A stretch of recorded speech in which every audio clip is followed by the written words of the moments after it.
વેચાય આપણને નામ નંબર ને ગામ મોબાઈલ નંબર આપ્યા હોય એવા.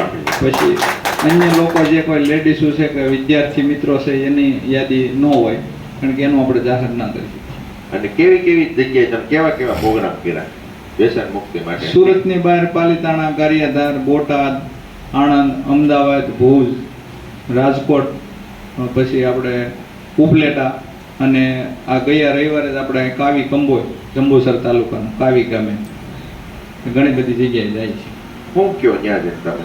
ત્યાં આ રીતે જ લોકો ભેગા થાય એને આપણે સમજાવીએ વ્યસન બાબતે. પણ અત્યારે આપણે જે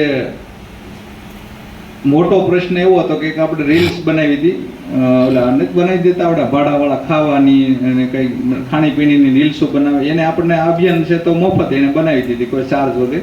પણ એ રીલ્સ એટલી બધી હાલી ગુજરાતમાં ને એક અઠવાડિયામાં 13-14 લાખ લોકો જોઈએ.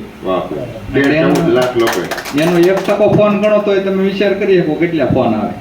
એટલે રોજના 300 થી વધારે ફોન મારે આવે, ને મારામાં જેટલા વેટિંગ થાય ને એટલે અમારા વાઇફમાં વ્યા જાય. બેયના નંબર નાખેલા હતા, એટલે એક ફોન ચાલુ હોય ને તો 2-3 કોલ વેટિંગમાં આવે. એમાં વધારેમાં વધારે લેડીઝોના ફોન ગુજરાતભરમાં હે ના, કે મારો પતિ દારૂ પીવે, મારો ઘરવાળો, મારો છોકરો દારૂ પીવે.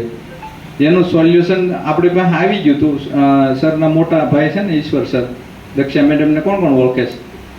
દક્ષા મેડમને કેટલા લોકો ઓળખે? એના હસબન્ડ જે છે ને ઈશ્વર સર, એની પાસે અમે ગયા હતા, હું અમારા કોર્સ મહેશભાઈ સાવલિયા, ત્યારે એને એનો રસ્તો બતાવી દીધો હતો. અને એ પણ આપણે ખબર તો હોય નહીં કે એટલું બધું આપણું હાલી જવાનું છે, રીલ્સ હાલશે ને ગુજરાત આખામાં વાયરલ થઈ જાય, અને થઈ ગયું. આપણે તોય મોટા પીડા તોય અત્યારે લોકોને એ વસ્તુ આપી અને એનું સોલ્યુશન સમાધાન લાવ્યા છે. નકર આપણે વ્યસન માટે તો પાવડર આપતા હતા ને એનાથી લોકોને વ્યસન છૂટતું હતું, જીભ ઉપર મૂકવાનો પાવડર છે. પણ અત્યાર સુધી ઘણા બધા વ્યસન મુક્તિનું ચલાવ્યું તો એમાં એક ધંધાકીય રીતે એનો બિઝનેસ બનાવી નાખ્યો કે ભાઈ આના માટે કોર્સ કરવો પડે, ક્લાસ કરવો પડે. હવે જે માણસ ખાતા શીખ્યો હોય ત્યારે કોકનામાં લઈને શીખ્યો, એમાં કંઈ ક્લાસને શીખવું ન પડે કે કેવી રીતે આને ખવાય એમ. એટલે આ રીતે રિઝલ્ટ ગુજરાતભરમાં આવી રહ્યું છે. અને એક સત્ય સનાતન ચેરિટેબલ ટ્રસ્ટની પણ આપણે સ્થાપના કરી છે. અને સરના માર્ગદર્શન લઈ અને હું આ ક્લબની અંદર જ હતો, જોઈન્ટ હતો, હમણાં 2-4 મહિનાથી નથી આવતો, પણ એના માર્ગદર્શન મુજબ અભિયાનને વધારે વેગ મળ્યો છે, એવું મારું કહેવું છે.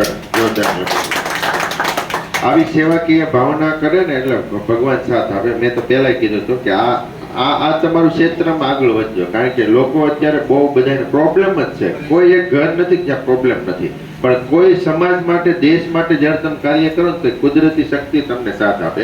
અને આ ભાઈ કેટલું ભણેલા છે? કોને લાગે? કેટલું ભણ્યા? 7 ચોપડી ભણ્યા છે. આખા દેશમાં અત્યારે લગભગ સૌરાષ્ટ્રમાં બધા લોકો ઓળખે છે. આવું 5 વર્ષ કરે તો લોકોને એક પ્રેરણા મળે સમાજને. ઓકે સર, જોરદાર ક્લેપિંગ. યસ.